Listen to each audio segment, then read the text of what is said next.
Hi guys, नवीन ब्लॉगमध्ये आपल्या सर्वांचं अगदी मनापासून स्वागत आहे. सर्वप्रथम सर्वांना जय श्रीराम.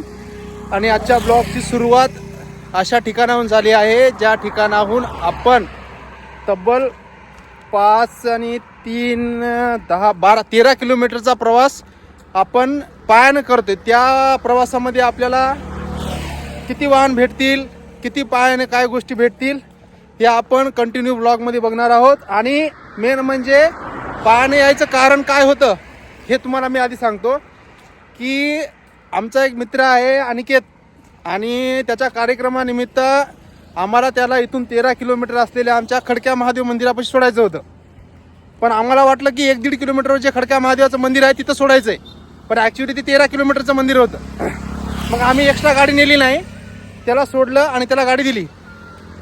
आणि मग तब्बल तिथून आम्ही पायानं निघालो तर जवळपास आता एक 4 ते 5 किलोमीटर आलो आम्ही. 5 ते 6 किलोमीटर आलो आहे. आणि बघूया पुढं काय भेटते काय नाही, मी अपडेट करतो तुम्हाला. 1 hour later. तर आता सार्वजनिक परिस्थिती पाहता आम्ही तब्बल 13 किलोमीटर जाण्याचा प्रवास हा पायाने करायचा ठरवला होता, कारण आमच्या अंगातला किडा आम्हाला शांत बसू देत नव्हता. आम्ही अनिकेतला सोडायला तब्बल 15 किलोमीटर गेलो आणि त्याच्याकडे गाडी दिली आमची, आणि तिथून आम्ही निघालो पायानं जायला गावाकडं. पण विषय असा झाला की आम्हाला पायानं जाताना आम्हाला वाटलं कोणतं तरी वाहन भेटल, पण तब्बल 12-13 किलोमीटर आलो गावापासून. आता एक 2 ते 3 किलोमीटर अंतरावर आहो, तरी पण एक सुद्धा वाहन भेटलं नाही ना, कोणती गाडी थांबली नाही. बापो, खरंच म्हणजे जीवनामध्ये निष्कर्ष एवढा निघतो की आपल्यापाशी स्वतःचं वाहन पाहिजे.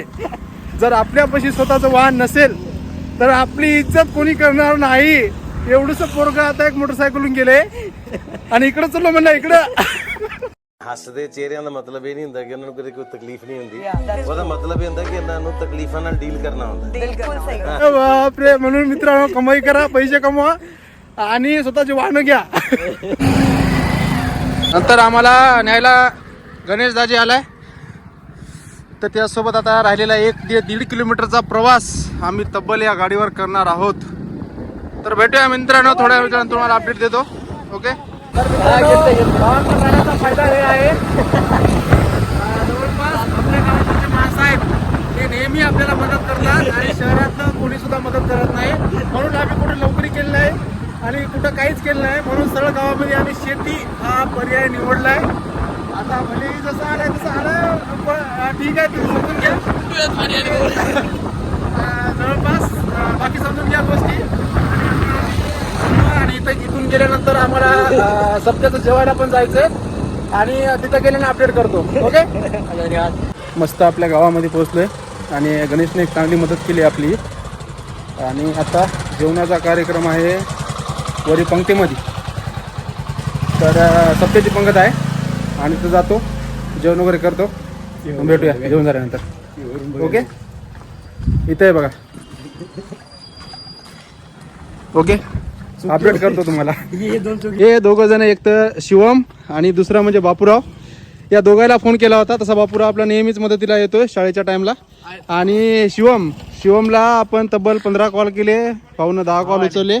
आणि त्यानंतर जर शिवमचा विचार करायला गेला तर गाडीमध्ये 50 रुपयाचं पेट्रोल टाक म्हणलं त्या बुलेटमध्ये. ओके, ठीक आहे, चल.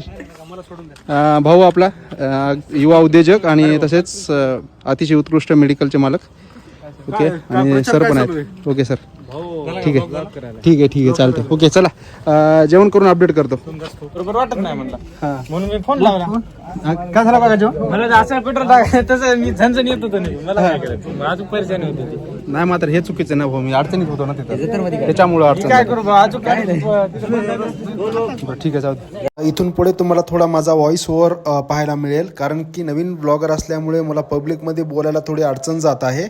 आणि यानंतर आपल्या गावात पाहायला गेलं तर जर आपल्याला पंक्तीमध्ये जेवायचं असेल तर कमीत कमी 2-3 पंक्ती आपल्याला वाढावं लागतं. तर आता या 2 पंक्ती आपण वाढल्यात.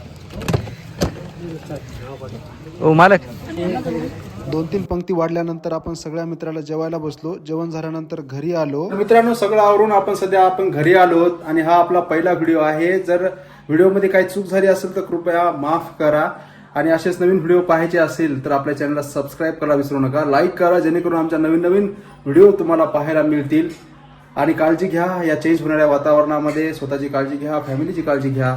Thanks for watching. Bye and take care. भेटूया नवीन ब्लॉगमध्ये.